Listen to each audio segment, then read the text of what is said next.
of town, and that is where my home is. My residence is there. I came to join the group really as an applicant originally when I moved here and began working on my own home. And the purpose of this district is really just preservation of historic architecture. And that was really the purpose of it, how it was formed. And I've been an applicant, so I was on the other side really before I joined the board. I was coming before the board to apply for historic restorations for my home, and learned a little bit about the process and how it's governed by the U.S. Department of Interior, and adhering to standards as far as materials and that sort of thing. We recently, it's kind of unfortunate, but we were sued by an applicant that we had denied based upon feedback from a real credible architect, a historic architect that represents the city, and he reviewed the application and for 7 different criteria, and it really didn't meet that. And so as a result of his findings, we denied the application, and we were then sued by the applicant. And so that, it really kind of took the wind out of everybody's sails a little bit, you know, because our desire really is just preservation of, you know, the history of the community and these buildings. And, you know, that's really our goal. So it was kind of took us down a notch because we were defeated, you know, in this case. So that's kind of a step back for us, really. So the city lost that case. We lost. So what does that mean? That Well, the property owner can use whatever material they would like, or? Well, it was basically they were saying that the standards weren't applied fairly. They kept referring to the W.H. White House, and they were able to convince the judge that the standards weren't applied fairly, and we still feel they are. What was the time frame of the lawsuit? When did they file a lawsuit? Yeah.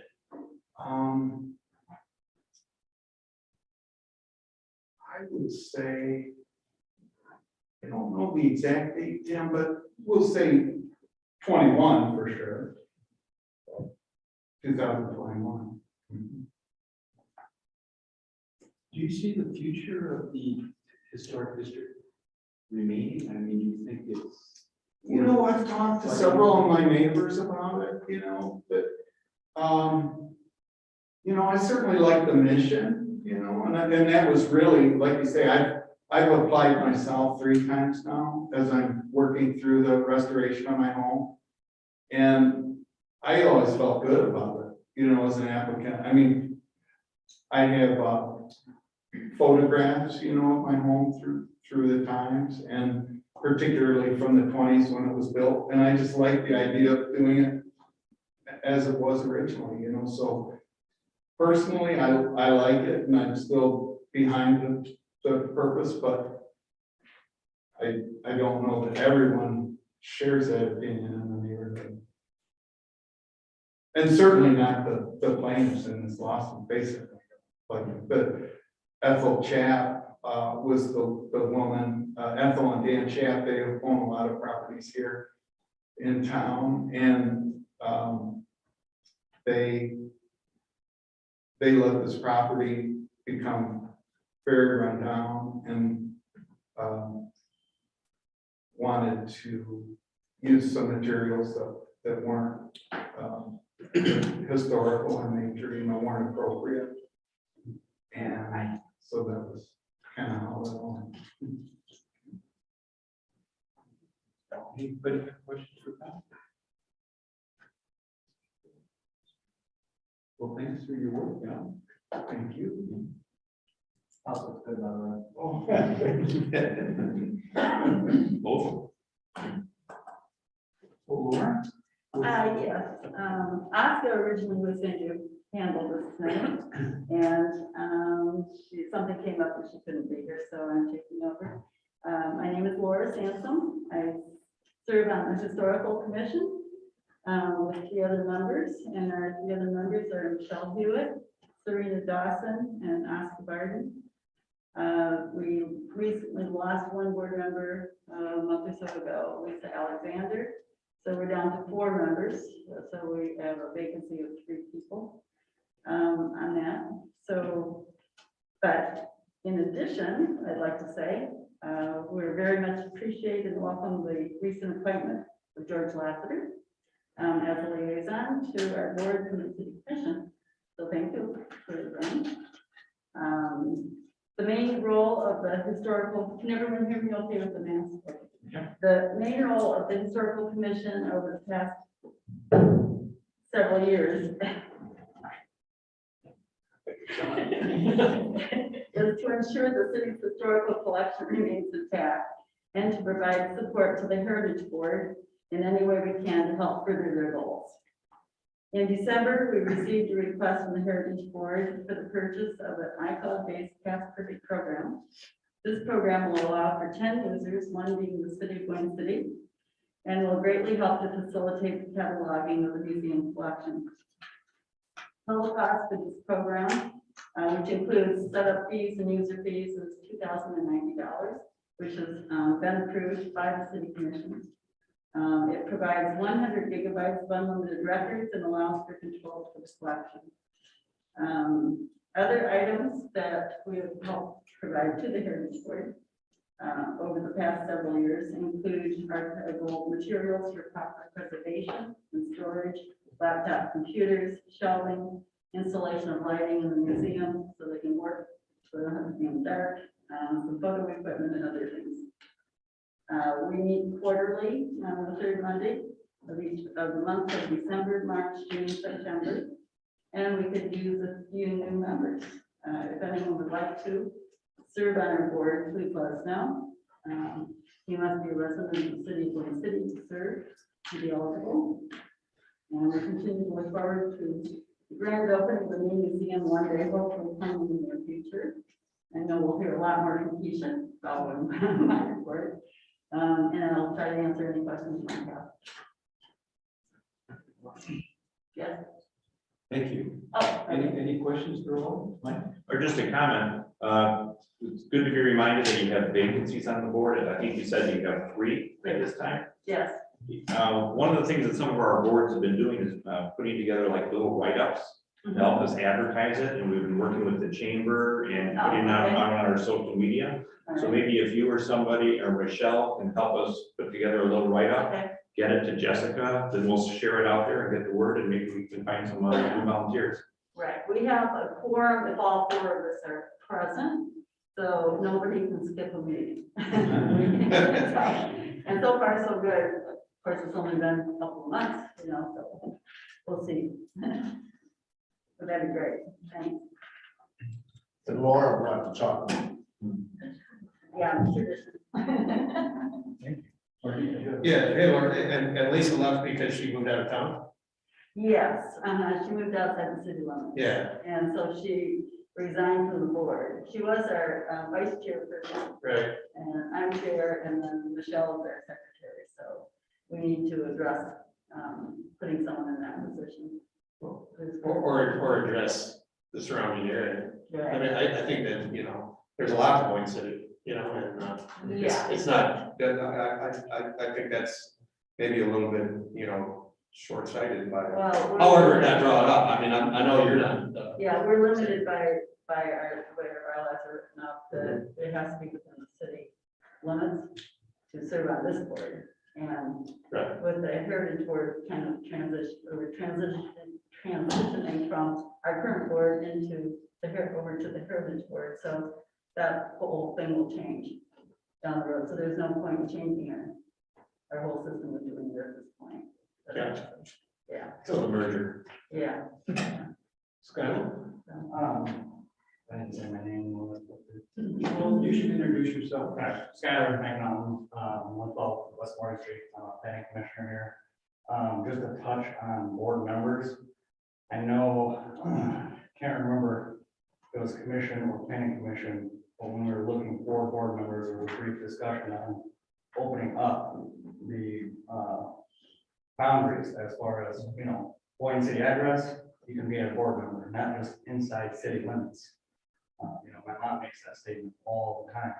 And they pay taxes too, not as much as us, but they have a Boyne city address, so we do need board members, and I think it's something that we should look into in the future for. You know, if you have a Boyne city address, you can, you know, either be on all boards or certain boards, but I think we should look into that too. It's kind of back to Kelly's point. We're looking for advocates. Anything else for Laura? Thank you. You should. In addition to Laura's chocolates, there's coffee and water and some snacks on that back table. So I don't know if anybody's eaten anything yet, but we didn't want you to go away hungry, so feel free to do that. Sir, I thought I say. I can do that. There's no big cookies that are out there.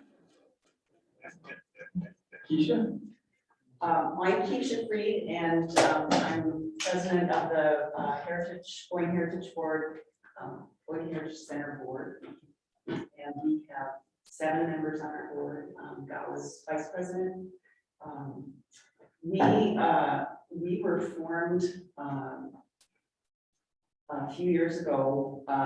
Over the decades, there was the city had the historical museum, and there was highs and lows of support from a historical society and things like that. But it just sort of came down to that whole system really, it wasn't easy to keep up because the people in charge of the museum were city employees and they had their own full-time jobs to do. And so they weren't, you know, it was just whatever they could do outside of work. So we talked with the city. There are a few of us in the community that with the new building coming, you know, this would be just a golden time to really sort of revamp the museum. And we did a lot of research. We went around to a lot of community museums and talked with the city. We had some city public input sessions. And what we came up with was that there should be a new nonprofit formed to manage the collection and the museum. The city still retains ownership of the collection of all the artifacts and photos, but the Heritage Center will manage those. And so what we're doing right now is going through and trying to catalog all of the artifacts, and it's a whale of a job. I mean, I can't overstate how big the job it is. Right now, we've scanned over 4,000 images, and we haven't even touched the actual 3-dimensional things yet.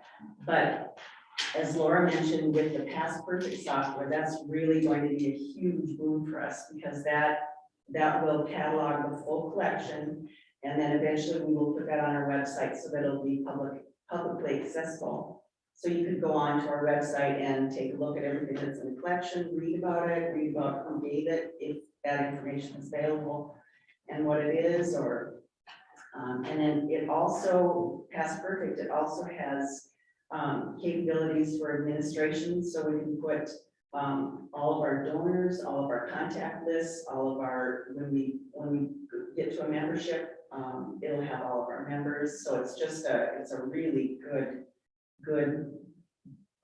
sort of the spinal column for the museum. We do have a website.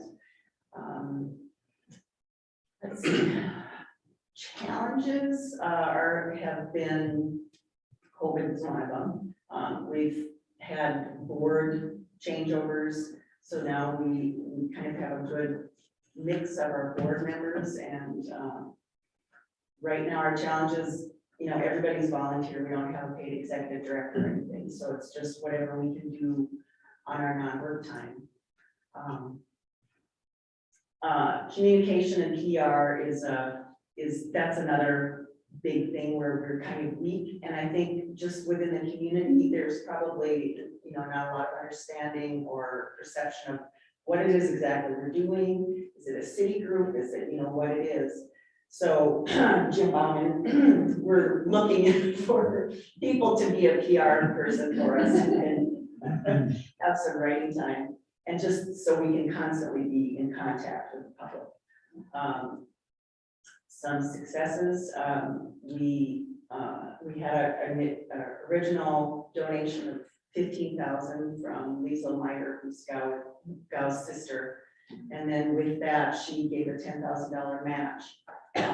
Just yesterday, we got that $10,000 donation, so that will trigger the match. So we just come to 20,000 extra. So that's a good thing. Another exciting thing is that we just signed an agreement with George Colburn. He makes documentary films. And he's got a documentary film now about young Hemingway and the path to Paris. He had an offer from a donor for $5,000, but it had to be donated to a nonprofit. And he's not a nonprofit, so he came to us to see if we could accept the money for him and then partner with him in getting the film shown. And they will be shown around Michigan and Chicago and into Indiana at historical theaters. And the Heritage Center will be, our logo and name will be listed as a presenter. So that'll just be really good exposure for a really good target market for us. Our vision for the exhibit downstairs is we want a kick-ass museum. We want something that will attract attention, that people, it'll appeal to history buffs, but it'll also appeal to people that are just here and they're looking for something to do and they've got kids and they want something to do so they can come in. We hired, with the city's help, a professional museum designer, and he has stage one of the design done, which sort of blocks out how it is going to be. So the exhibit is going to be called Boyne Before Us. And that sort of has double meaning of Boyne behind us and then Boyne in front of us. And we're going to cover everything from the geological formation of the landforms and the water, and then through the centuries, how people have been attracted to this area and how they've used it, how they've abused it, and then it'll come full circle to the present time. And it's going to be very immersive. So our designer likes to talk about a time lock. So you enter, and there's at the front doors, there'll be like blue, I don't know what the material will be, plexiglass or something like that, to give you an idea that you're going through a glacier and then you're talking, you see how everything happened.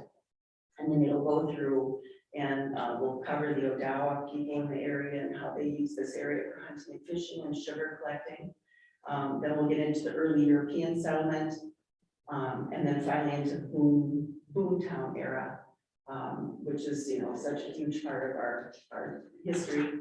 And then after that, it'll get into the La France and the clock room will be part of the exhibit. So we'll have artifacts on display there and the stories presented there too.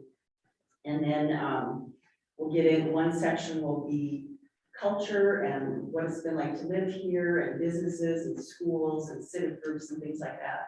And then it goes into sort of the bust area where it was after the logging era left, and the land, they said they couldn't even give land away. So a lot of the land was just abandoned. And was very polluted. And during that time, that's kind of when Smeltania was born, and here's this whole feeling of Boyne City as being kind of this tough little group of survivors, and let's have some fun while we're doing it, some humor. And then we get into the rise of the resort era and into Boyne Mountain, skiing, the water sports, lake living, all of that, and then the center of the exhibit will be, it's going to be a huge circle area. And then that center will be left for changing exhibits, so we can, so that there will always be something new to see. So, you know, we can have demonstrations, we can have small events, we can have presentations or different, we can take items from our collection maybe that aren't shown in the permanent exhibit, and we can put those out, maybe it's a wedding dress day or something like that, you know, so the exhibits will change, so there'll be something interesting for people to see. What else? Well, you've done a great job. I can't believe we did that in under 5 minutes. We're just over. But I think just as a good museum, a well-designed museum that's really interesting, helps bring people in. And there's a real historical energy that's happening in town, you know, with the Dilworth and the theater and you know, even your core historic district, but you know, there's just a very strong historical energy that's coming, and if we can help, you know, be a driver of that and help with that, it'll help bring people to our area. Oh, one thing too, we're not just covering Boyne City history, we've enlarged it to cover the area of Walden Lake, Advance, Horton Bay, Boyne Falls, and the area townships. We won't cover East Jordan or Charlevoix because, you know, there's gonna be a limit, and I think we're gonna bust out of that room in a hurry. There'll be a lot to show. So, yeah. And I think we really haven't done fundraising in earnest yet. We have consulted with Chip Hansen from the Charlevoix Community Foundation and also with some representatives from SCORE. And they've all told us, just take your time. You've got to have your ducks in a row before you do that. You know, you have to have your business plan. You've got to have your strategic plan. You have to have a system where, you know, you can immediately respond to donors. So we've just sort of haven't done big time fundraising, and we're trying to get those other things put into place. So I think we feel like we're ready to start doing that this spring and summer. And I think our first fundraiser is going to be, we're hoping it'll be around Mother's Day. And there's a program of Boyne women, and back throughout, you know, the time, there were some pretty strong, well-educated, pretty smart women in the area. And, you know, they started the study club, they got the library going. So Patrick has a presentation of that. And then we're going to do similar to what we did for the pavilion, where it's 100 women for $100. We'll try to make $10,000 with that. So. Well, thanks, Keisha. Thanks. Does anyone have a question? Keisha?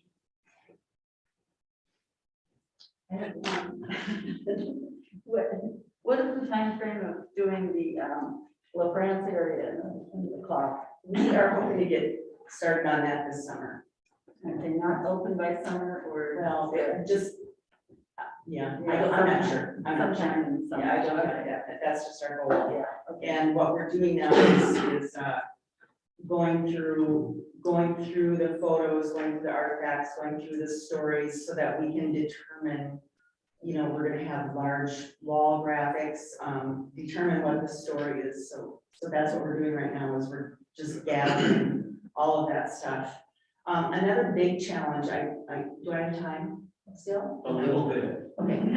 One big challenge is that we do need one permanent storage area for artifacts that won't be used in the permanent exhibit.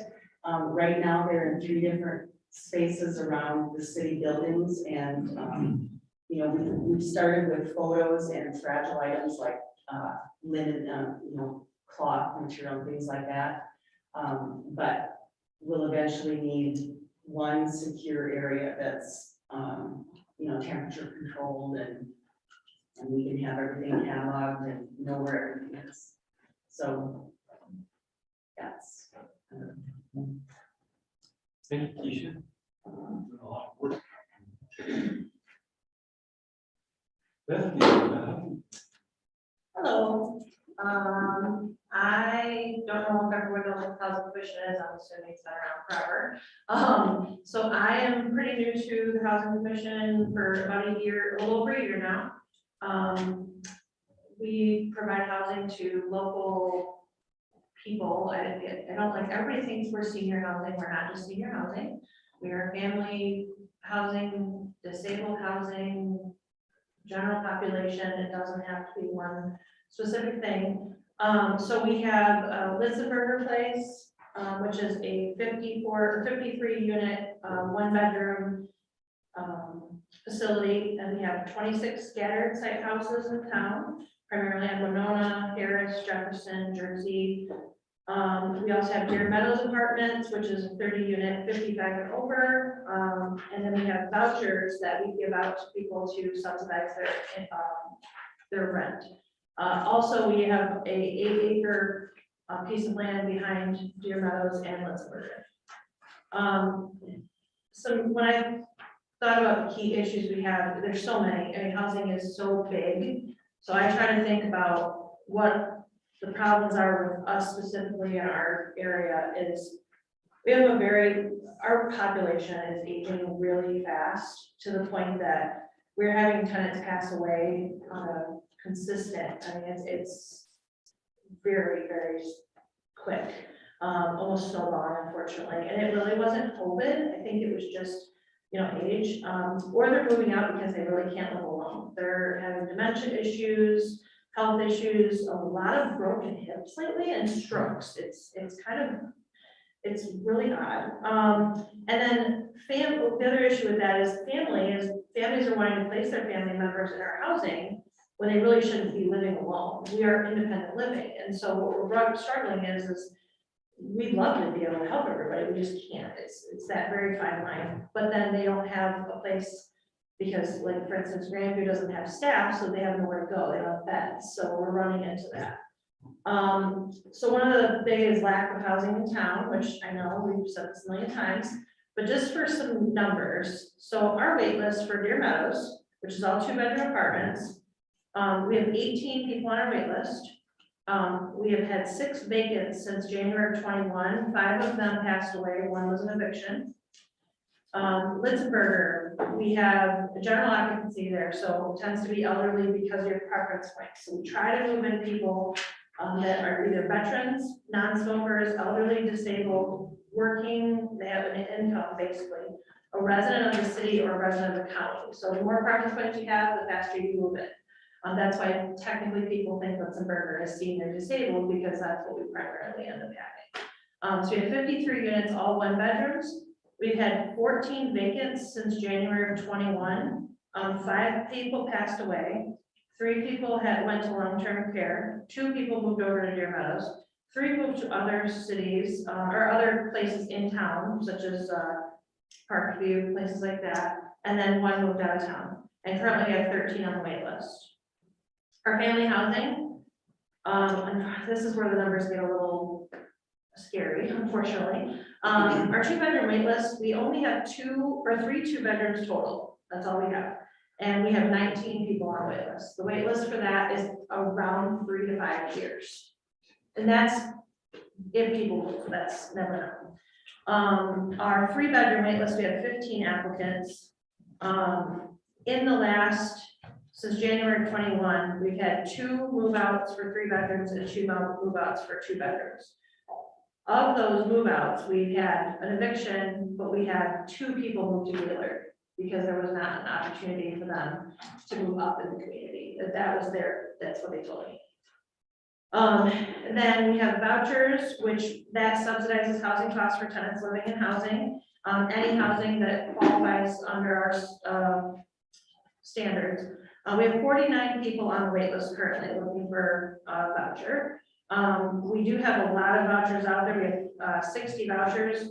About half of them are in local housing, such as Parkview, Spring Harbor, all those different housings there. So unfortunately, that's not great statistics. But what people can do to maybe make a difference with this is become voucher landlords. What that looks like is we need landlords that are willing to adjust their housing costs to allow for vouchers to be used. So HUD sets payment standards that we're allowed to pay. We can't pay above these payment standards. For instance, a one bedroom, the most that we can pay is $700. So say the tenant's gonna pay 30% of their income, we're gonna pay the difference. If the rent is $750, we can let them move in, but they have to pay the extra $50. And that's kind of losing sight of what we're trying to do. So 2 bedrooms, the most we can pay is $880, and 3 bedrooms, the most we can pay is $1,210. So, as you know, are you gonna find a 3-bedroom house in town for less than $1,500 to $2,000? Probably not, because why would they? So I just want you to think about it. If you are a landlord or you have the financial ability to not make a lot of money from your housing, you could make a difference on this, because we have people on our wait list that have vouchers, they just have nowhere to go. They are literally living in a basement apartment, or they're living in a garage apartment, anything like that, we can't give a voucher to. It's unfortunate, but it's definitely what we're dealing with, and future, what the Housing Commission is trying to do with Steve's help and the city's help is expand, is what can we do with our property and not in our little bubble of the Housing Commission. It's always been, we serve as low income. We have an opportunity that we're working on in the next, I would say, 3 to 5 years of really expanding, growing, changing the way we look. We're gonna need the city's support. We're gonna need all of you to, make it known that housing is important, and it doesn't matter what type of housing it really is, it's just important. One step at a time. Yeah. Thanks, Becky. Yeah. Does anyone have questions for Becky? Kind of direct for both Tony and Steve. Doesn't the RRC recruit investors to invest in the towns? I mean, we get the RRC money for one of those purposes, don't they? I mean, I believe they brought Lakes of Wall Street up here. Correct? The RRC being the redevelopment ready communities. Yes. Yeah, well, that is being RRC certified, or at least RRC engaged, as Boyne City is certified, I think, right? Yes, ma'am. Yeah, so that makes the Boyne City eligible for the grant funds that assist with loss on Lake Street and other potential downtown projects. The RRC, one, we don't give them money. Right. We've got money from them. We've never paid them for anything. Oh, I thought It's a certification process Okay. where we have to kind of make sure our I thought there was procedures. some annual fee for. No, Okay. no, there isn't. What they do is help us market properties in the community, such as the site where the loss on Lake Street is proposed. Okay. Sorry, and then, if they kind of help with recruit and the city, I mean, as our position is, we gotta try to provide housing for the community too. Can't the city make an extra point to try to find, I'm still low on local and all of this, but the city can maybe do something to try to find investors, even out of state, possibly, to do low income subsidized housing units. Yes, we need houses, but right now we could use a very big, large apartment complex, affordable apartment complex. So I'm just wondering if there's a way that, all of us can recruit investors some way. I would like to know. So, I want to do my part too. But I'll talk a little bit about that. Well, I can add one thing for our side. One thing that we're doing with the city, and especially with Steve, is he's connecting me with people that can help with that. And it's not as simple as going to an investor and saying, I need this. So we're public housing, meaning we would have to convert our public housing to be able to do more things with it. It's a very complicated process, but we can't just go out and get money to build on that property, because you have, in order to have subsidy on it, you have to have some sort of government back tax credits or, any of that. It's not as simple as doing that, because, for instance, we were just told we would qualify for a 9% tax credit deal. That's not that simple. It involves consulting with another firm, and it's a multi-year process. So for us, because of how we were developed, It's not that simple, but there's other housing opportunities that I know that he's working on to try to do those. But I'm using the resources we have, so there are ways. And one thing I will mention is we do have currently, we are advertising for a board seat. Our board seat is open to anyone in the county, anyone in Charlotte County, preferably someone close to Boyne, because that's what we're about, right? And it's an application. Good, awesome. But that's really where you're gonna make a difference, right? Is making those decisions and supporting it with the right information, that's, and also trying to change the not in my backyard mentality that people think comes with our housing. And I don't know about everybody here, but I don't feel that our housing is bad. I think we do a pretty good job of keeping the place clean and organized and maintained and, and spread that out there. Let people know that, I don't know if you can answer this or not, how, I'm not trying to diss on Lakes Law Street, but they're a nonprofit company. How does a nonprofit company come to build condos / candle housing and not instead of affordable housing? that comes into their own economics, really, right? Yeah. I think that's a question that, we can't solve tonight. I mean, I appreciate it, but, that, we've got a lot of things we're working on housing, we could, but I appreciate you being here. I was just wondering about the voucher program, just because I got a property tax. Oh, I know. Says Yeah. if anyone got their assessed taxable value, recently they were gonna see that's going up. Which obviously the market's supporting that. So I was just wondering, are you guys anticipating your vouchers going up to follow that trend? Because it's gonna be hard to get private property investors on board with that. Just because of the taxable value that's doubled. And so I just went to training, and HUD is trying to encourage us to ask landlords to do this, and what they forget to mention in this is that there's payment standards that they set.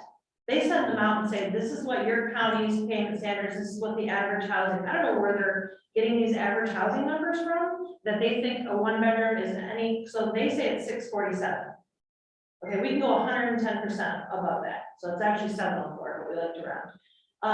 So next year, they might come out and raise it by $30. We can only raise it 110% above that.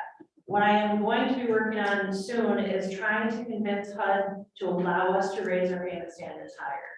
That is not an easy task, because what they don't want us to do is they don't want us to basically make it unaffordable for them because they're giving us the money, and they don't want it to be something that we can't manage.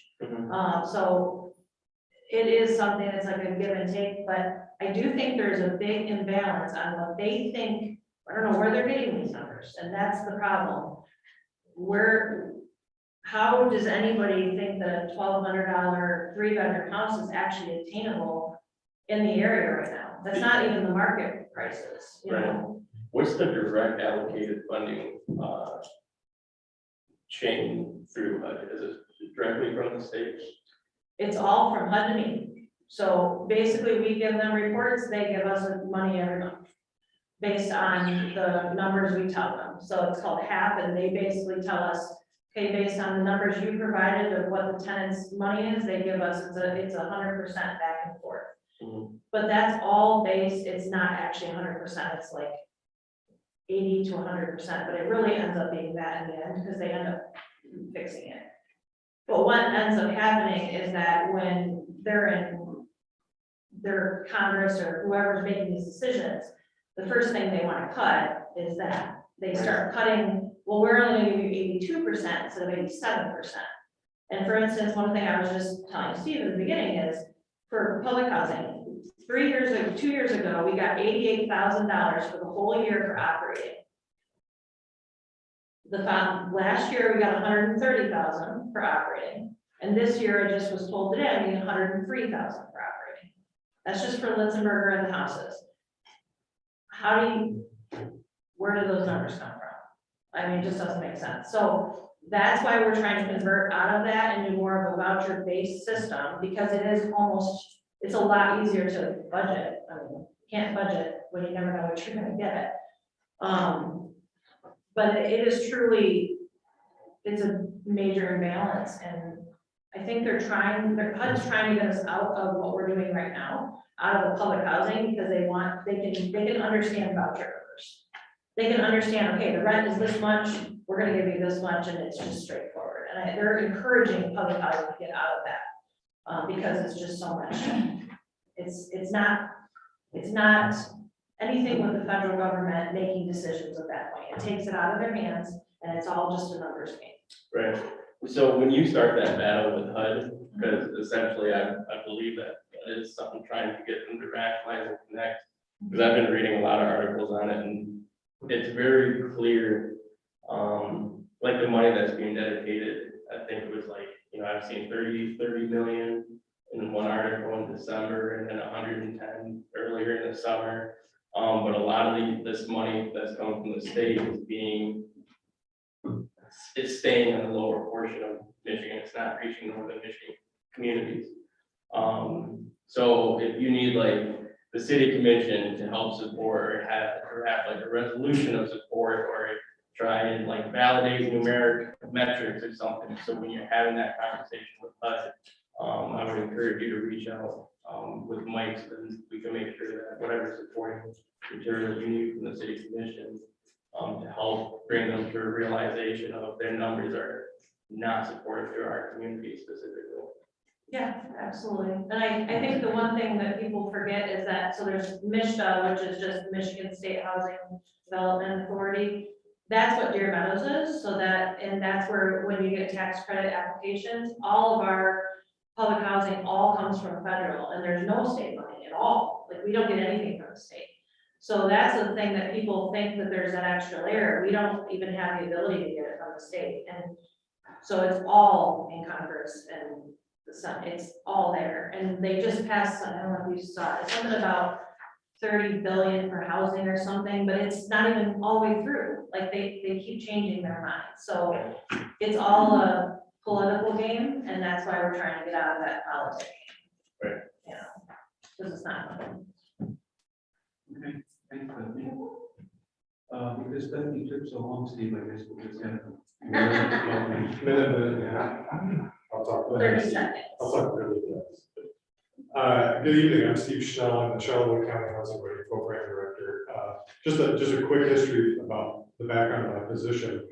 It's a really good partnership between the Fry Foundation, Charlotte County Community Foundation, City of Boyne City, City of East Jordan, City of Charlotte, and the County of Charlotte, all pitching in to make sure that my position, they're 100% funders in my position. And in my position, I'm completely 100% focused on communities in Charlotte County and creating any kind of housing solutions or housing opportunities that I can in this community. And as you know, I don't need to say anything about the housing challenges for the most part, because I think everybody's aware of them. But what we're really charged with doing is turning over every rock that we can in order to find a housing solution. And that's a lot of times it makes people uncomfortable because it requires change. I can go into some of those specifics here in just a second, but essentially, when we're looking for housing in northern Michigan, a lot of us are really used to, let me back up real quick, because I need to mention the name of the organization I'm representing, which is really a team of people, Boyne Area Housing Solutions. That's a group of stakeholders in housing that are really movers and shakers and decision makers at various levels. We have business people, we have city staff, we have township representatives, we have other people from different groups. Bethany sits on that, Habitat for Humanity sits on that, Jane McKenzie from the Home CDC, and it's a really terrific team. We have been meeting monthly sometimes. This year we're meeting bi-monthly, but we're getting together as needed in between it. And it's a really great group because it really gives me direction, it gives me feedback, and it helps us get the word out more because we have more people connected to all that's going on in housing. In addition to all that, I talk at civic organizations as much as possible, any kind of group that I can get in front of. So if there's anybody else that wants to talk housing in your group, I'll be at the EDC, I'll be at the next week, I think, if I remember right. But always interested in talking. working with the planning commission mostly through Scott, but I think, some of those activities have met, with the planning commission's approval in the past. So, a lot of those challenges, when we're turning over every rock, we're really making people uncomfortable because those changes include looking at different types of housing. It's new types of housing. Single family homes on large lots is really what we're used to in northern Michigan. It's why a lot of us moved here, and it's probably why a lot of us stay here, because that's the kind of housing type that we want. We want a lot of space. However, there's a lot of people that are moving to this area, as you probably know as a recruiter, and you look in your businesses, you've got a lot of people of all different ages and style and family types. They may be single people. We've got low-income households, moderate-income households, people with disabilities, seniors. We have homeless people we need to house, professional service workers, young people, single people, and at different phases of their lives. Some are older, some are younger, and your housing needs at those different ages. I know I live in all different types of housing, apartment buildings. I rented a bedroom in a flop house full of other people in grad school. I mean, there was always, you're at different times in your life, you need different kinds of housing. You're not always needing a single family home. However, when you live in a neighborhood of single family homes and people start talking about doing duplexes and accessory dwelling units and big apartment buildings, that kind of thing, it makes us uncomfortable. I know the Loss on Lake Street, which is we're really excited about that project. I know that does make people uncomfortable because it has a large footprint. It has a 3-story height to it. It's in a part of downtown that you basically saw a bank the size of a single family home on the property and one other building, and that was really about it. So change is uncomfortable. However, what we all really need to be doing is kind of how all of us can get involved is kind of think twice. When you're hearing about a new housing project, I know there was some pushback in the manufactured home community at Fox Run. Yes, that's, people assume that mobile home parks are not always that clean and they're kind of dilapidated. I think we have a great example of Boyne City. I think we're rather fortunate to have such a great community right now that is a great example. It does come down to how they're managed. They're not all managed as well as the one here in Boyne City. And so there's a lot of fear out there. What we did as a team is we rallied our troops and we showed up at some of the meetings. They were all Zoom at that point, and tried to advocate and really make sure that people understood. Although it's not perfect for everybody, manufactured housing, there are pros and cons to that. We can argue that all day long, but it's one of the housing solutions that we have, along with mixed use and just single family homes and apartments and all that. So I've also applaud the city in the short-term rental review. That can make people uncomfortable too, because it is really, when we talk about solving a housing problem, the ability to build a house and have the kind of income from short-term rentals that we do is really tempting. However, short-term rentals aren't houses, and so I applaud the city for thinking about balancing the removal of housing into the short-term rental market and having hopefully some sort of regulation that just sort of mitigates that a little bit. Again, they're great for our community. We need short-term rentals for the kind of vacation. Yeah. Well, we could talk about this for hours, so if anybody wants to yield time, But I think, the message I would say is that, and again, any questions and any kind of groups you want me to talk about, I'm happy to go into this for hours, but it's all about being comfortable with our discomfort and the change that needs to happen in housing. And one quick point, as far as, what can the city do to think about new housing? One of the things that we've been working on since we started was looking at some of the city-owned land for potential for housing. Land is a huge cost to housing development, and so to use city land for that. We've been talking with East Jordan City Schools about that. Any kind of publicly owned land, whether it's East Jordan Library has some spare land that they're looking at maybe doing something with. The city of Boyne City, and we looked at a couple pieces of blocks of property. And it's really important that we turn over every rock. The second thing is tax increment financing. That's another tool that we really will be talking about quite a bit. We did do a presentation here a couple months ago. It was prior to the new commissioners being seated. I think it was November, December of last year, looking for support in tax increment financing, which is essentially taking, allowing a piece of property to be redeveloped. It's a blighted piece of property typically. It gets redeveloped. homes get installed on that property. When those homes are sold, some of the homeowner pays taxes on it, but some of those taxes, instead of going to a taxing jurisdiction, those taxes are captured and they help pay for those homes, which are sold oftentimes below market rate. And so there's always this kind of gap, and that's a really great tool that's available to Michigan communities. And it's tough to make that decision because you're foregoing your tax only.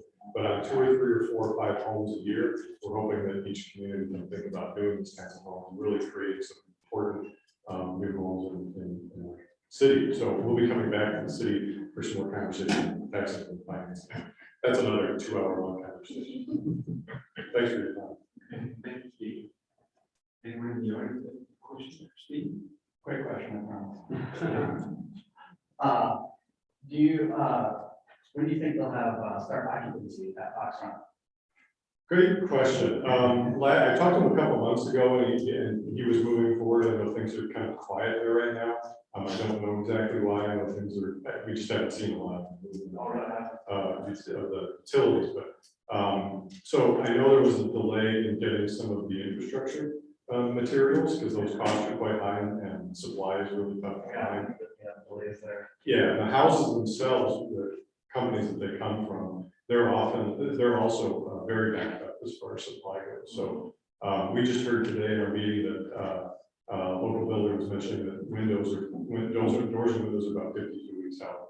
If you order it now, that's how long it's taking. So yeah, there's a lot of challenges there. Real quick, a question about lots on Lake Street. 51% of their housing, the apartments are required to be quote unquote affordable, meaning that people make about 80% of the area income. It varies by household, but it's essentially $30,000 to $40,000 for a 1 or 2 person household. So that's required. And then there's the other ones are all market rate apartments. I understood it. And that's another conversation about nonprofit developers. They're one of maybe very few in the whole state of Michigan. We'll talk about this. Yeah. I'll be talking to both of you. Yeah, we'll set aside a couple hours. You'll need it. Yeah. Well, thank you, Steve. Yeah, with the Main Street Corporation.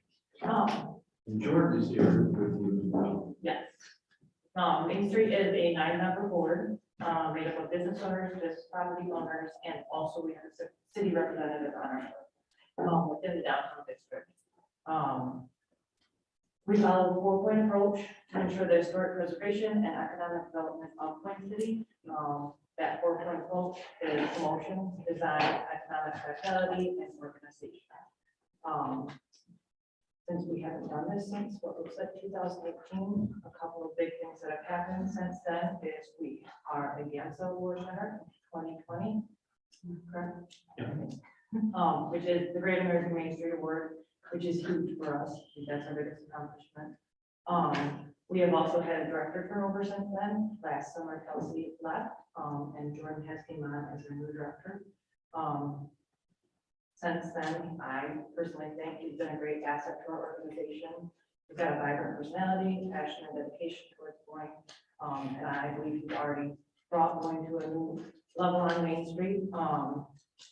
He has went out to a lot of local businesses, our downtown businesses, and offered grant possibilities, and that is the main thing that Main Street does, is offers the ability for smaller businesses and businesses within the Main Street district to help them in areas where needed. Recently, we did Optimize Main Street, which helps with social media and e-commerce, which is a lot of where we are going these days. So it just has helped for businesses in town take advantage of that. Other things that we do, we offer the facade grant to help with design area, the storefront appearance, landscaping, all that within downtown. Our big event, Boyne Thunder, is sold out this year already. Sold out in Less than 48 hours. yes. Our farmers market is doing great. Sorry. I think that's about it. I know during COVID, Kelsey did a great job keeping businesses aware of the different grant opportunities that were available that we could take advantage of as businesses, which is a big part of it. We just really continue to be involved in the downtown district area to keep it healthy and thriving as it has been. Yeah, well, thank you, everybody. We definitely appreciate the opportunity to be involved here and get to know and get some feedback on all the great things that are happening in this great city. To maybe add to some of what Anna has already mentioned, that the grant possibilities that happen throughout the year, through our Michigan Main Street program, there are a variety. One that was mentioned by Anna was the facade grant application. Those are out and available to our downtown business owners right now. Those are intended to help with the improvements of the front facing portion of the downtown businesses and their buildings. We have another program that we usually participate in each year is a match on Main, which offers a matching grant opportunity for a downtown business owner for a variety of different purposes. The one that Anna also mentioned, which was a new grant program this year, was called Optimize Main Street. There were 4 businesses that took advantage of that in our downtown business community, Forgotten Treasures, and Anna is one of them. The Beanie's Coffee Cafe Lounge there, and then her sister, the front part of that, which is the Boyne Rose Boutique.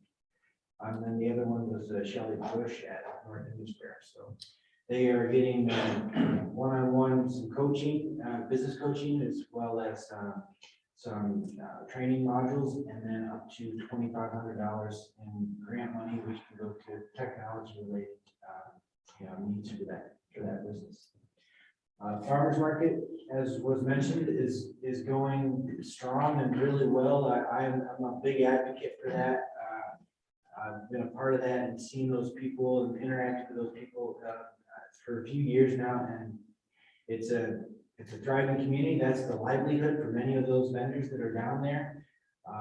And we had an assessment done, a professional assessment done this last summer, and it was determined that on our peak Saturdays throughout the course of the summer, there's upwards of 2,500 people going in and out of the market over the course of about 4 hours. So there's a real reciprocal impact from the farmers market on the downtown community, as well as the downtown community and businesses impacting the farmers market. We are plugging away on a lot of different projects. One of those being the theater, which has been mentioned here a couple of times this evening. We're looking at a variety of different options for seeing that be developed into something that it was in times past.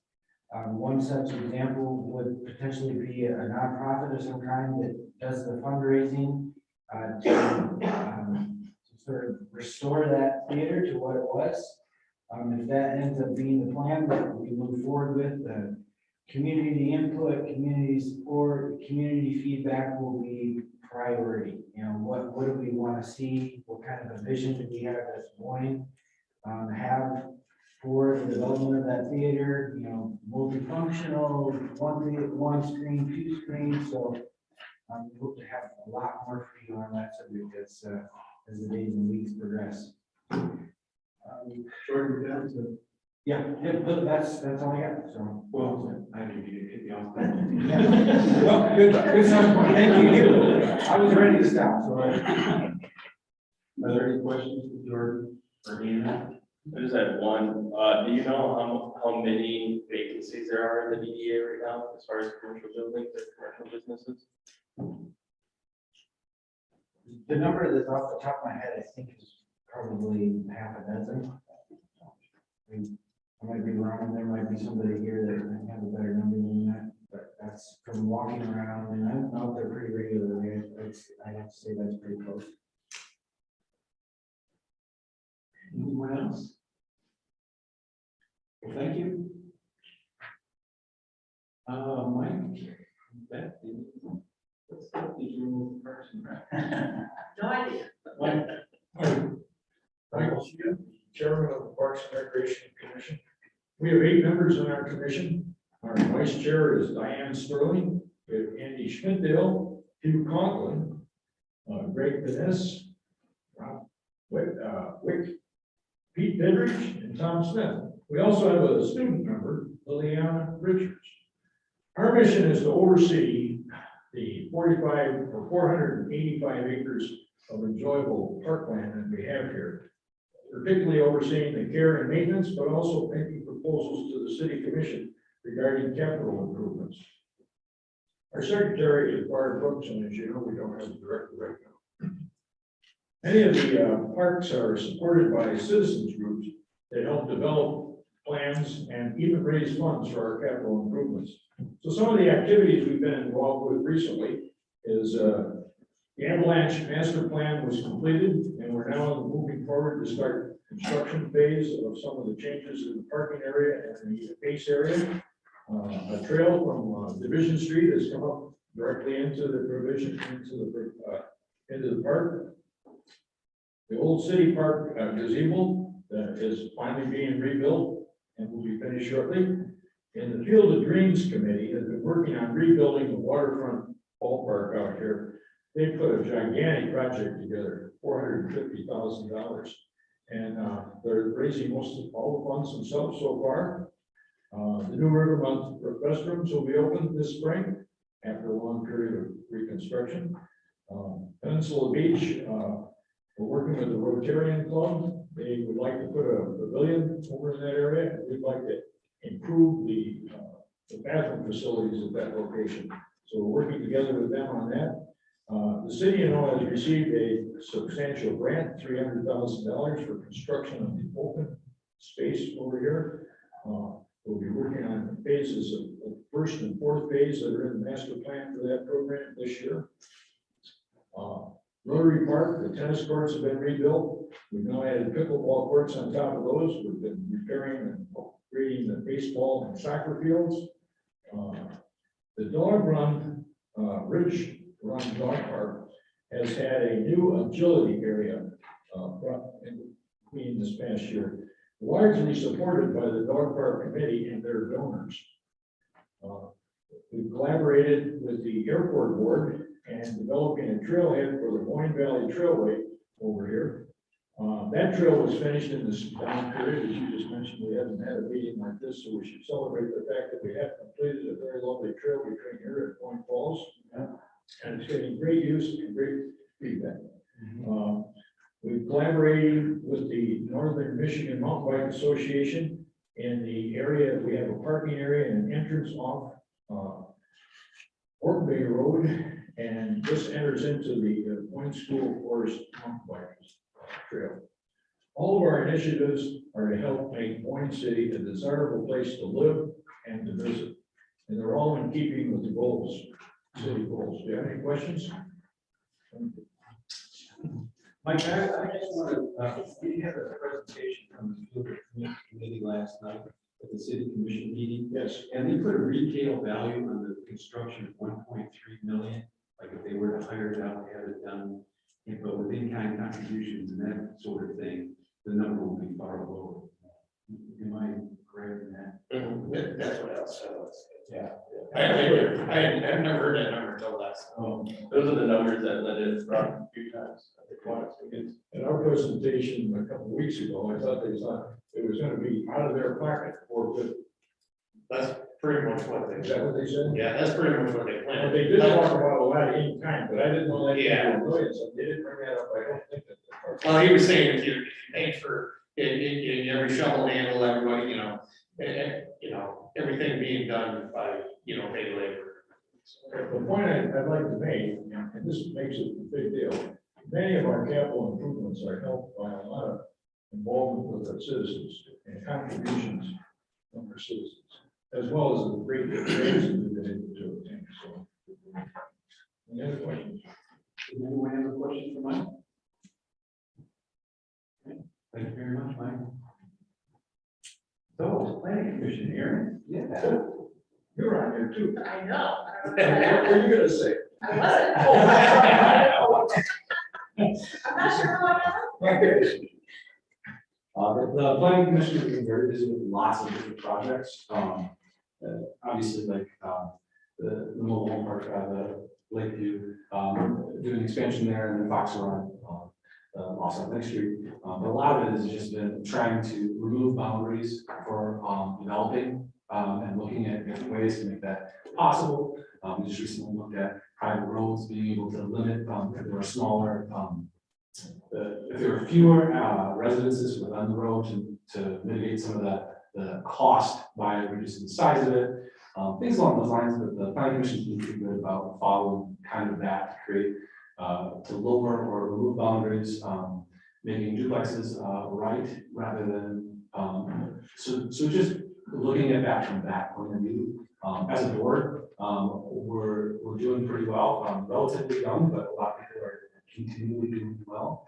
We're doing some more education coming up, trying to keep current with that. One of the things that we have been talking about was our public participation plan and trying to engage with all the residents of Boyne City, finding a better way to keep that transparent, keep that going, keep that dialogue coming. The owl devices were wonderful. That kind of came not as part of it, but kind of coincided with that, which is wonderful. Also doing more with the social media and things like that, just making sure that everybody knows what's going on.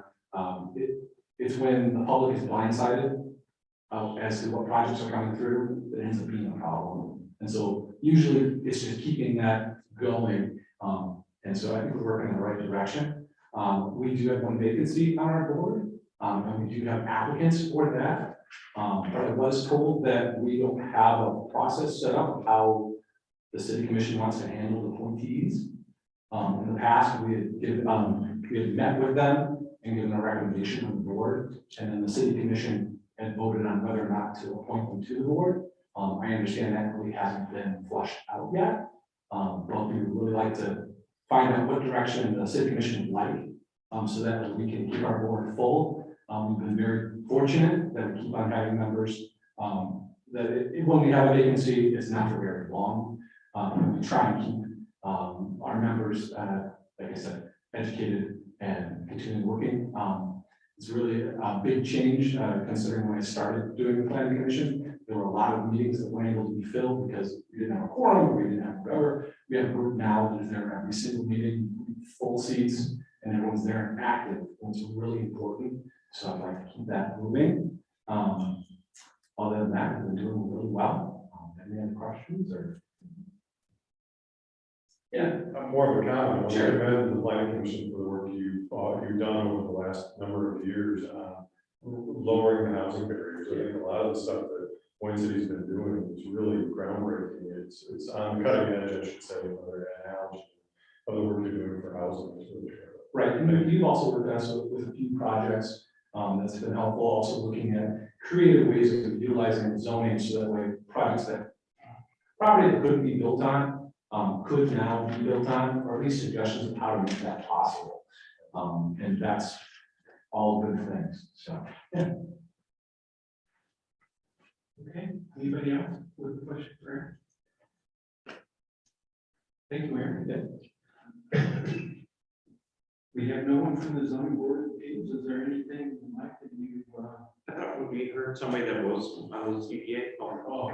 I'm an alternate on the ZBA, because they have a few meetings that they weren't able to have a quorum. It was important, and so kind of stepped in to help out and be there as a body. We've only had 2 meetings in the past year, I think. So it's been a group that is there and working, but it's not as utilized, which is good. That means we're doing our job in the office. So. Thank you. Yeah.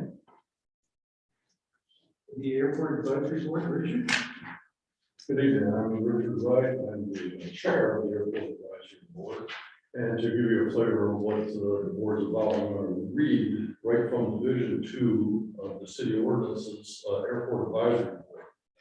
The general purpose of the Airport Advisory Board shall be to plan, guide, and promote the efficient, coordinated development of the city airport in a manner which will best promote public health, safety, general welfare, and to advise the city commission on all matters connected with the operation, supervision, improvement, and maintenance of the airport, and all improvements thereon. That is our charter, that's what we go by, and to accomplish that, we have an airport advisory board consisting of voting and non-voting members. Currently, we have 3 voting members, that's myself, my background comes from military as an air traffic controller and a helicopter pilot and airplane pilot. Secretary is Richard Bowers. He is a retired neonatal nurse from Petoskey and a private pilot. Doug Brubaker joined us from Grand Rapids. He is a retired Delta Airlines safety officer. Leon Karima, a local legend, commercial pilot and FAA certified flight instructor. Rod Courtwright is a former Boyne City business owner and a private pilot and airplane owner as well. Al Sturzen is a certified flight instructor, FAA certified, and John Bennett is an Air Force, retired Air Force fighter pilot.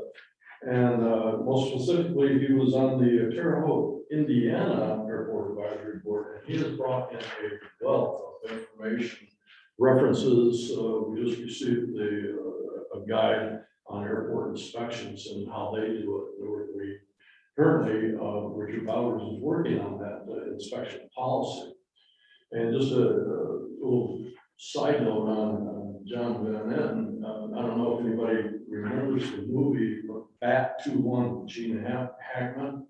John Van Etten is probably the main supporting actor, played by Danny Glover, where I was rescuing a downed aviator in Vietnam. Well, John Van Etten was that man, and boy, does he have the stories to tell. The difference between Hollywood and the real thing. The real thing was even more scary than what the movie was, as far as I'm concerned, but my hat's off. Assistants to the airport advisory board. This time I just want to pause and say thank you to these ladies over here. When I arrived on the board, Jane Halstead assisted us. Just the parole followed her, and now Cassie Moody. Thank you very much. We couldn't do it without you. Perhaps in my short tenure here, I've gone through 3 assistants. That might be an indictment.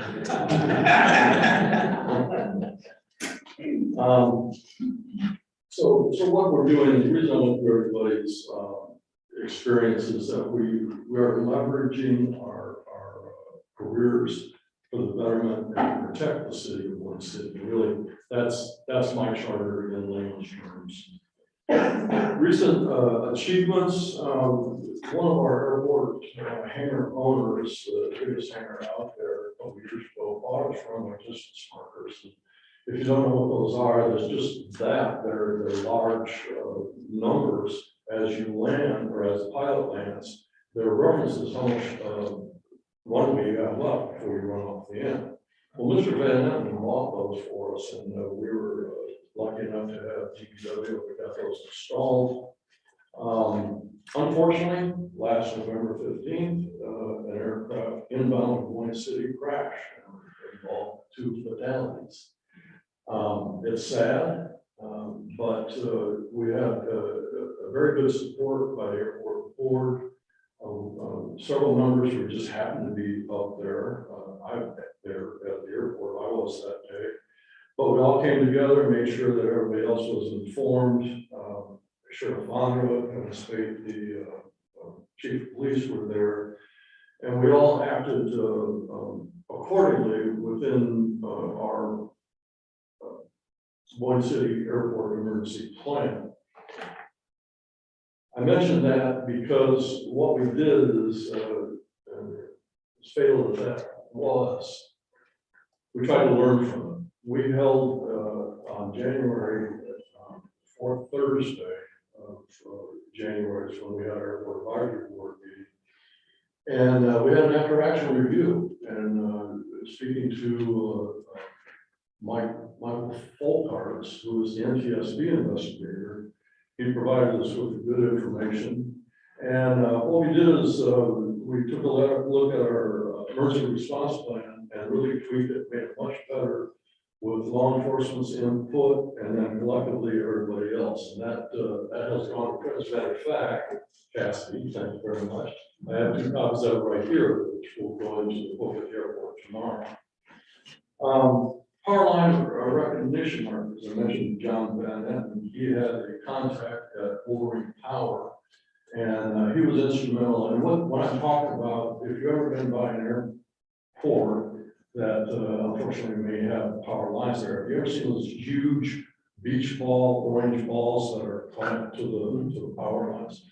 Well, we have no less than 4, maybe 5 of them right off the approach end of, if you're coming in from Boyne Falls, landing runway 27, that identify those hard to see cables, and then because they're just about where you'd be flaring for touchdown. If you got too low, you can run into them. Now it's just a visual aid, again, protecting the city of Boyne City. One thing about the format of our meetings, of course, we have an agenda which follows pretty much city commission agendas as far as major headings. But just to keep our items active, we go back and review the previous month's agenda items. And if those bad boys weren't closed out, if we didn't complete that action, we carry it forward to the next month until that thing is closed, or we get a resolution, or we can't do it anymore. Near-term activities, a new windsock. Again, Mr. Cooper, the guy that bought the remaining markers, has offered by the airport a new windsock this year. That doesn't sound like much, but it's turning into be maybe not a insurmountable task, but Mr. Van Etten has a very light jet in that he flies the local traffic pattern because they fly faster than slower propeller aircraft.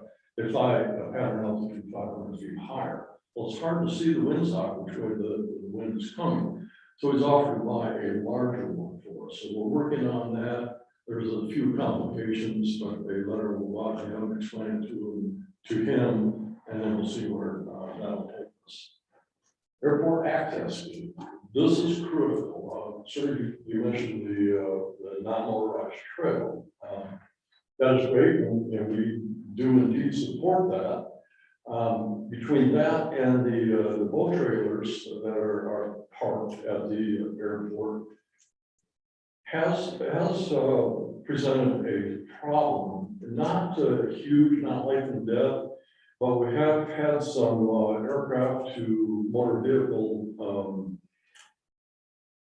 conflicts, I'll say it like that. Not life and death, there hasn't been any incident, much less a mishap regarding that.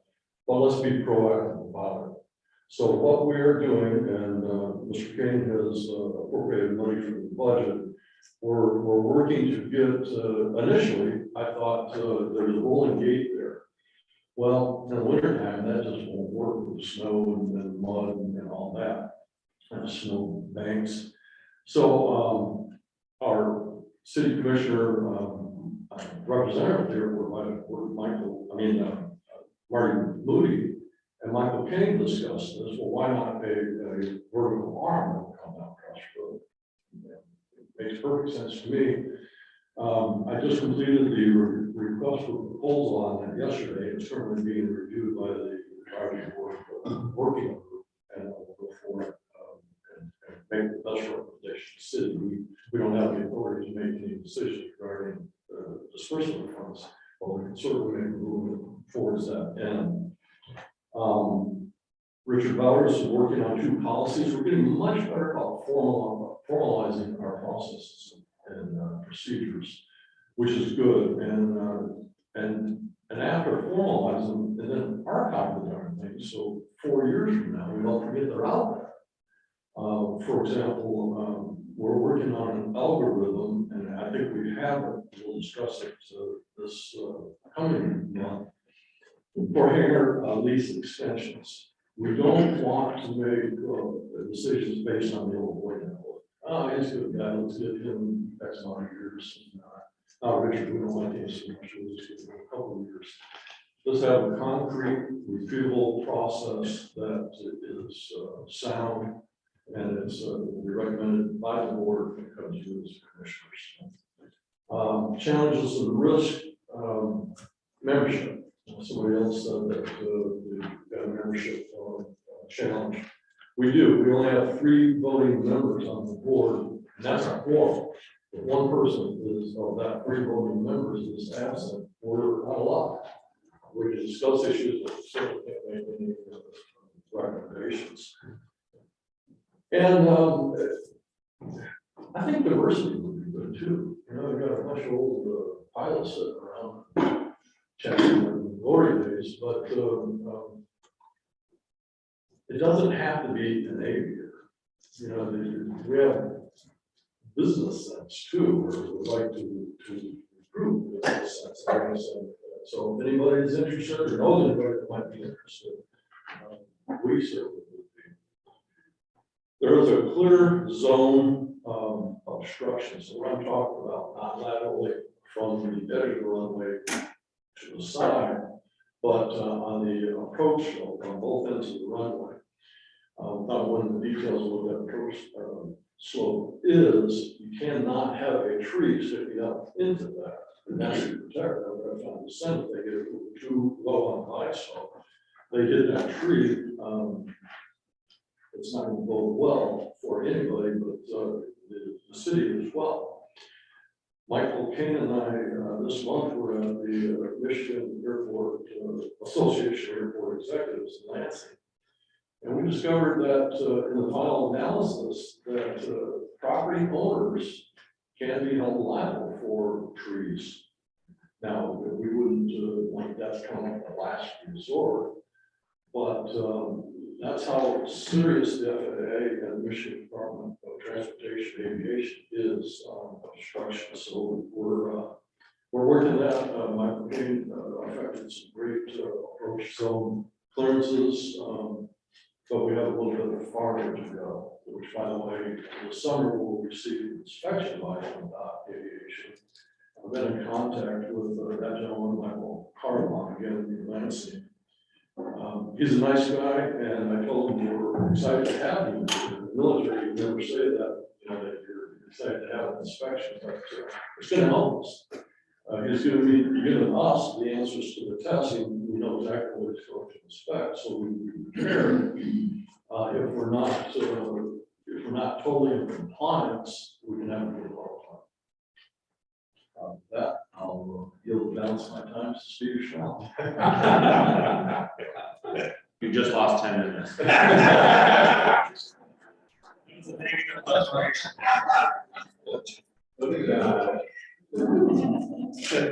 Okay, I'm afraid to ask anybody, have questions for you, so we'll just move on. I want you to know too, he prepared a 5-page printout for us, so he takes his work very seriously.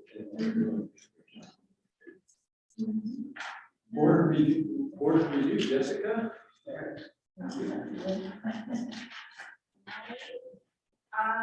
The board review, our last meeting. Oh. So we actually just had our organization meeting yesterday, here at City Hall. Our March board review sessions are scheduled for Monday the 14th from 1 to 4 and 6 to 9. And then Wednesday, March 16th from 9 to 12 and 1 to 4. So far, we've received 14 petitions in the mail, and we have 6 scheduled appointments. And yesterday, our assessor reported that property inflation rates are about 3.3. We expect them a bit higher than that. What did you say it was? 3.3.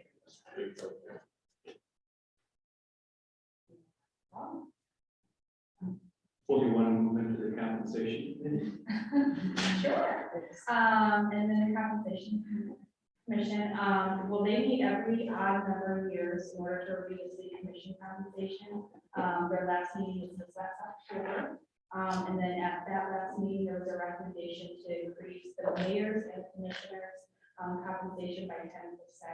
However, that was not approved by the commission. That's kind of just that.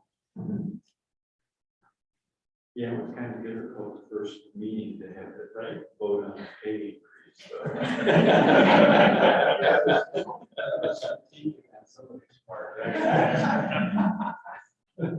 Well, thank you, Jessica.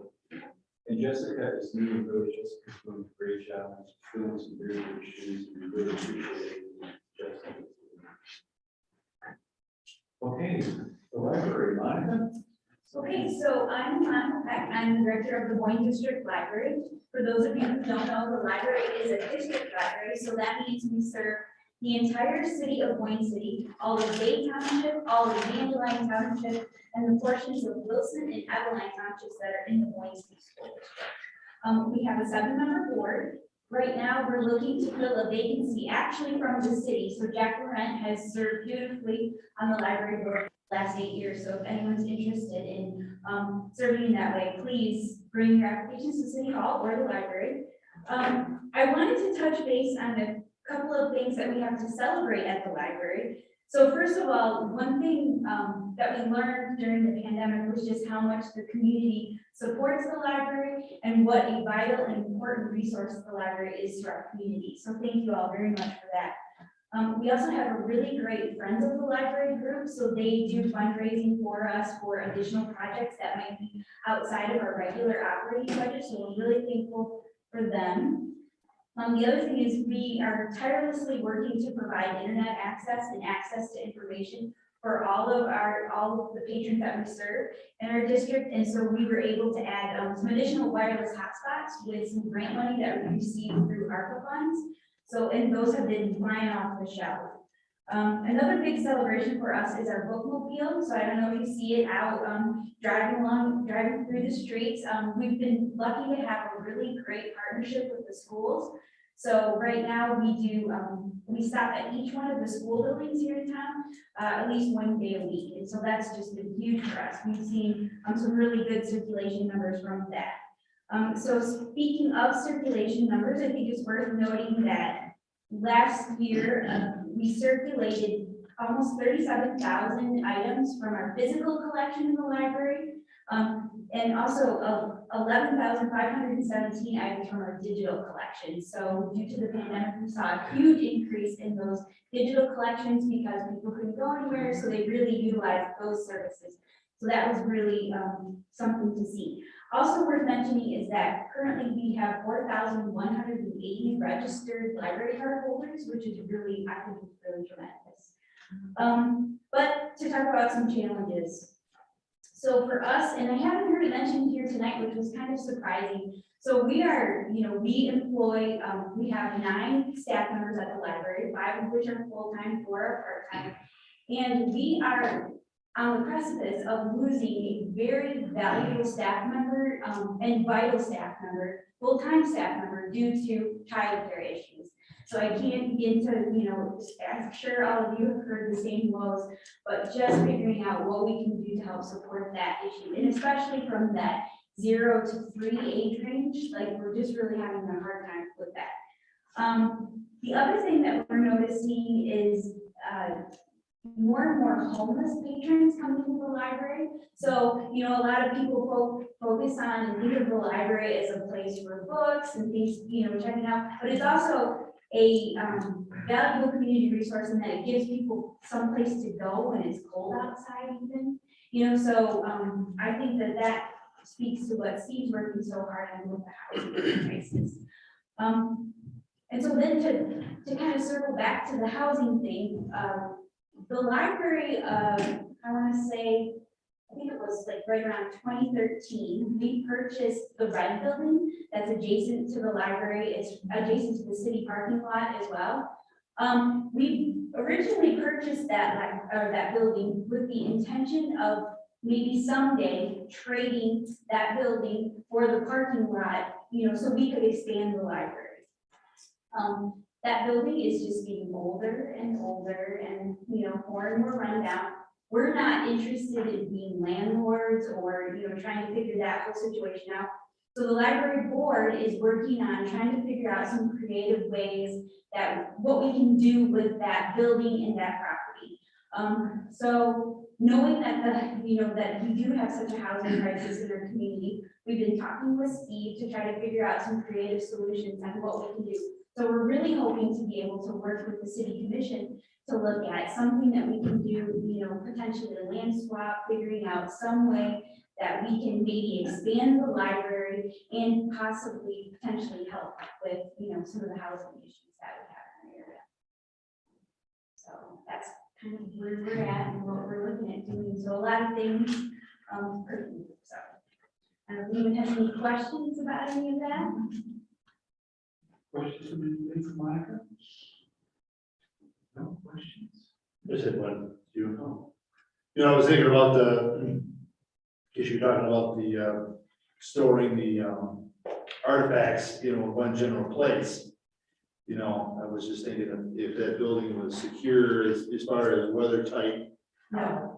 No. Yeah, in fact, we actually, yeah. There's your answer. Yeah, we had a facilities assessment done on the whole library and the red building. In fact, they advised us to use that building for storage only and for things that we don't really, you know, aren't dependent on weather. So we don't even store these books out there right now. It's not, yeah. We had looked at that option. Monica was on our founding board, and that was one of the options that we had looked at, and it wasn't gonna work, so. Yeah. And what actually got us thinking about the red building is someone approached us because it is not the greatest looking building in our downtown either. And so we had to really think about, do we want to invest any more money in something that's just depleting value? So that was, right now it serves as a nice garage for our bookmobile, which is, you know, very functional for us, but we just want to see what we can do. We think that there's a better use for that space. So figuring out what that is. So you might be here from us. Great float building area as well over the years for us, so Yeah. we appreciated that. And the farmer's market was there too for a long time, so, but. Okay, anything else, Monica?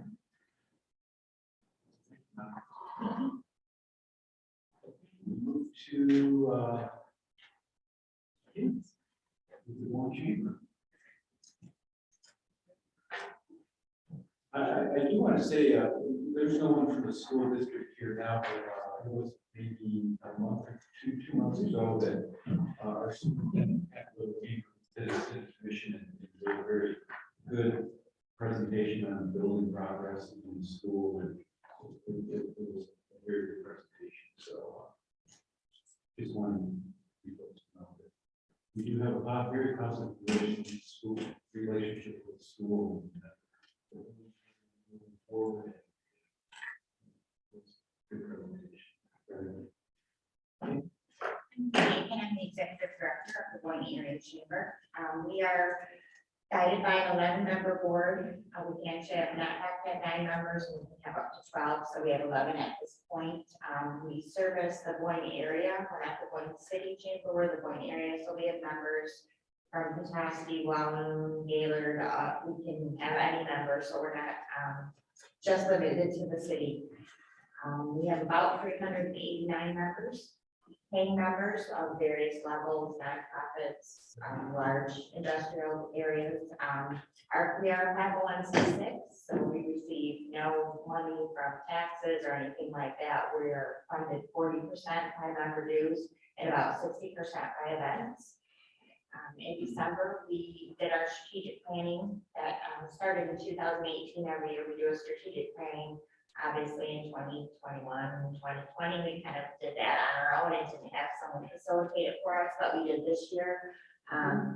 Focus mostly on our chamber value to our members and the community events and what those would look like moving forward in the post-COVID era, community outreach, and our new mission and vision, which we are similar, but we were adding some words and kind of changing things around to really kind of focus on what it is that we do and exploring creating a nonprofit foundation for the chamber to maybe help our businesses with some small grants that we found during COVID, because we're 501c6, we fell through all the cracks of any kind of funding that we could get. And so some chambers do have a foundation, and that would have allowed us to, you know, apply for some grants and help our members and the businesses. So we'll be considering that. We just wrapped up our second spontaneity event, which started from members coming to us in COVID of last winter, saying they would like a winter festival, so we did it in 2021 and we did it again this year. It grew considerably from last year, we plan to do it again. I think it's a good fit for the community. We partnered with a lot of nonprofits that were huge, the Historic Commission, the Boyne City Fire Department, the Farmers Market. So it was a really kind of a community festival. It focuses on the history that, you know, the Heritage Center is kind of working on, so we're pretty proud of that. We're happy to be resuming some of our signature events. Off the top, we'll be resuming in March, the gala in April, wine and dine in May. We plan to host the evenings at the gazebo, which is now the summer concert pavilion. So we plan to keep them there again. That was a big hit. And thanks to Tom, it was his idea to move them there when the gazebo was being worked on. So we're happy for that. The duck race, 2 golf outings. And so we're really looking forward to getting back to the networking and providing some entertainment and some things for the community to do. We're excited to have Jordan next door. We went a little bit without a Main Street director, and we're kind of like co-works and co-partners, and Jordan's been a great fit. I think we'll have a great working relationship and look forward to maybe some new events that we'll partner on. So the challenges obviously were COVID and funding. Again, a lot of our money comes from membership dues. Our businesses are hurting.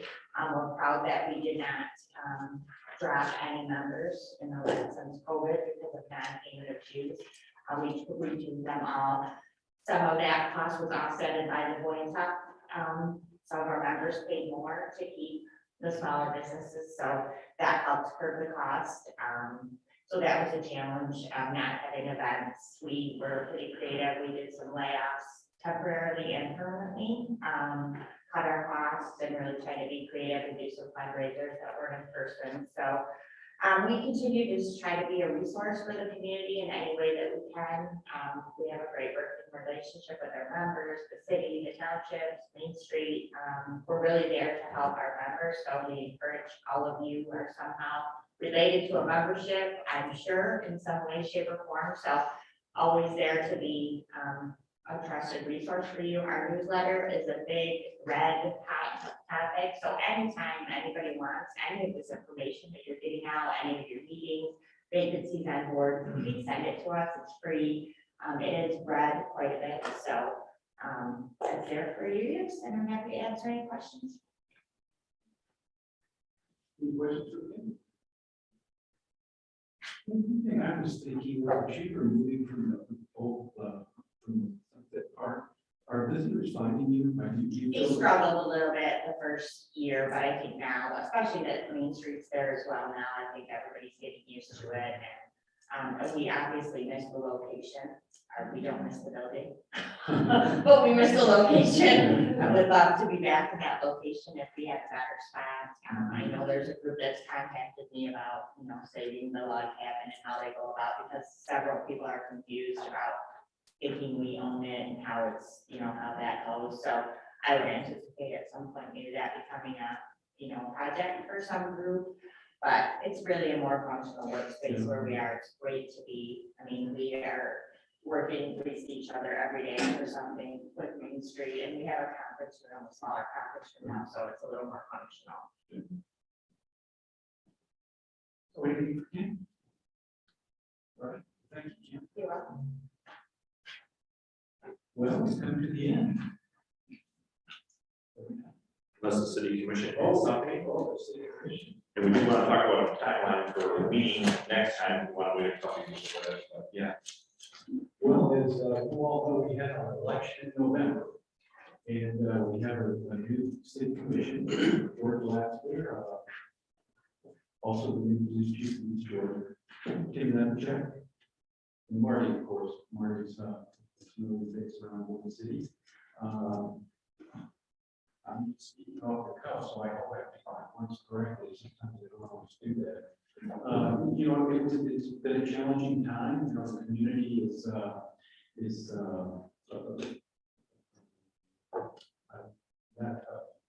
is churning, like you use good word. You know, we're not always on the same page, but I'm feeling really confident with the city commission. I think we're very good together. We respect each other, which is really important. And I'm really optimistic that we're going to be able to continue to move Boyne City in a forward direction. Everyone is very conscientious in the work that they do. They come prepared to meetings, they ask questions. I'm sure that many business owners, Richard and other people working with boards and commissions have noticed that we are engaged. We will be helpful. We want to be challenging as well. We're not just having the intent of doing what's always been done before. Aaron made reference to certain selections of boards and commissions. That's something that I, Mike, and the city commission will be dealing with very shortly. The city commission, before it was, as Aaron indicated, boards and commissioners, the commissions have brought candidates to the city commission. It was sort of rubber stamp thing. I have done some research in the city charter, and there are certain board appointments that are made by the mayor with the consent of the city commission. So we're in the process of transitioning to that, and hopefully in the next month, the all that will be clarified, and we can be moving on with that. So that's what I have to say. Commissioners, you have anything you want to add?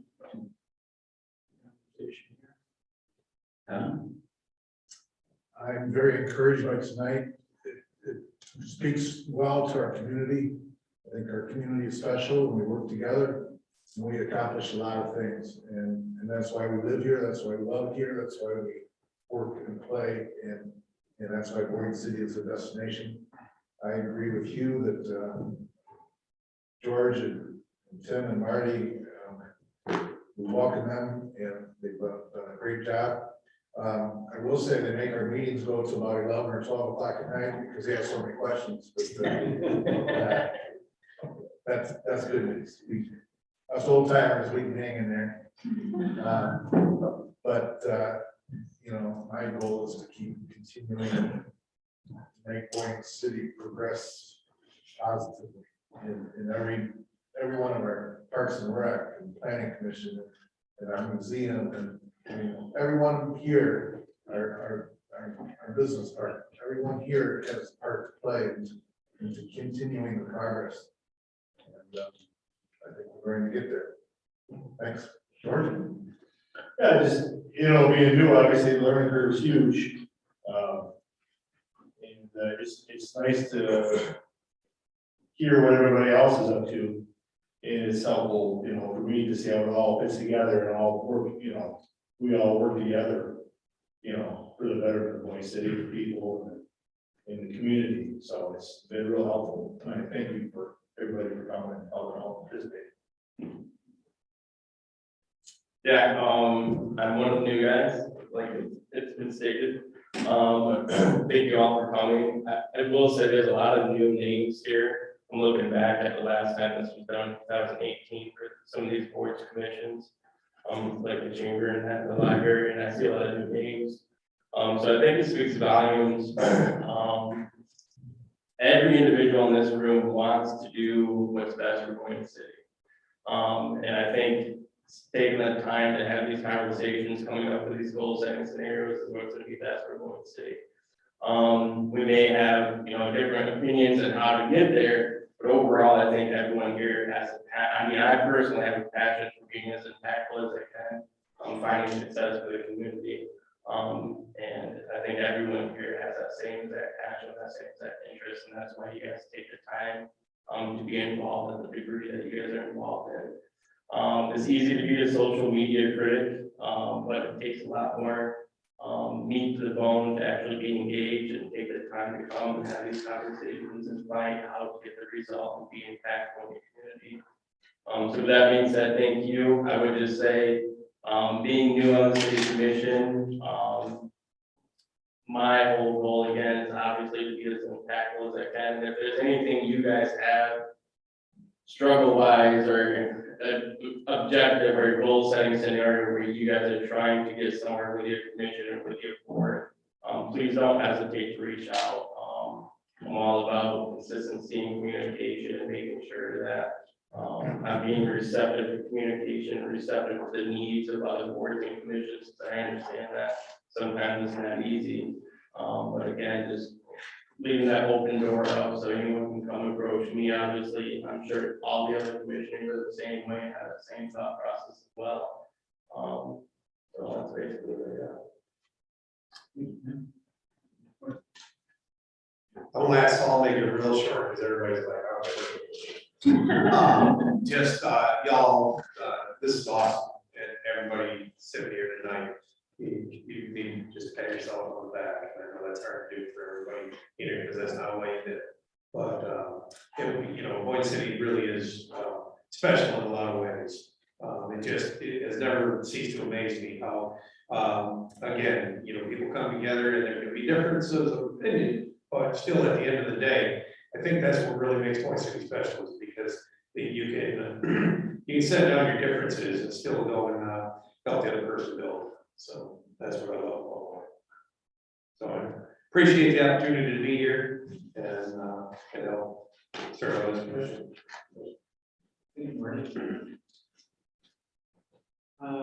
Mike, is there anything you'd like to, No, I'm glad we're able to come back together again. It's been a long 2 years that we've had to work through a lot of different challenges. We have a lot of opportunities ahead of us, and I look forward to working with the commission doing it. And all of you and their roles. So obviously, we're going through some staff transitions right now. We're down on an assistant planner, we're down on director of public works. We're a little stressed right now with regards to workload with the staff, but we're trying to work our way through it. But anything that we can do to help, don't hesitate. thank you, Mike. So the next item is to talk about the time to have our next meeting. It's been 2 or 3 years since we had our last. I'm thinking we should set, I would recommend tentatively planning every next year. People think that's, and we've got a lot of things going on. I think it would be really good to stay in touch and, That'd be awesome. Then we do a show. yeah. Everybody thought it. Yeah. Like that idea. Yeah. There you go. That's it. Yeah, right. We'll work towards that. Okay, is there citizens' comments? Anybody else? Does anybody have something you'd like to share with us? Yeah, sure. Hi, my name is Neil Christie. I'm not from Boyne City. I'm actually from Charlotte. They don't get to the same thing tonight, but I'm running for state rep in the 107th district. And so I came to the meeting just to hear about the needs of the community and concerns and things that you guys are struggling with, things you're working on, so that when I get to Lansing, I can better represent you. But really what motivated me to get up and say a couple things was, and several of the commission members already said this, you guys really do need to pat yourself on the back, because it's very apparent that you're all passionate about this community, you all care about the community, you work well together. And I've been to similar meetings like this, and this is not the norm. So you guys are doing a great job here, and keep up the good work. And if there's any questions you ever have for me, reach out to me, and I'm welcome to talk to anybody that can. Thanks. Thank you. Anyone else?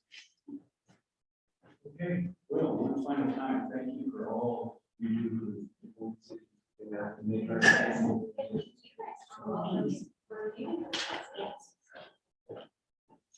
well, I entertain a motion to adjourn the meeting. I'll make a motion. Is there a second? For that. Aye.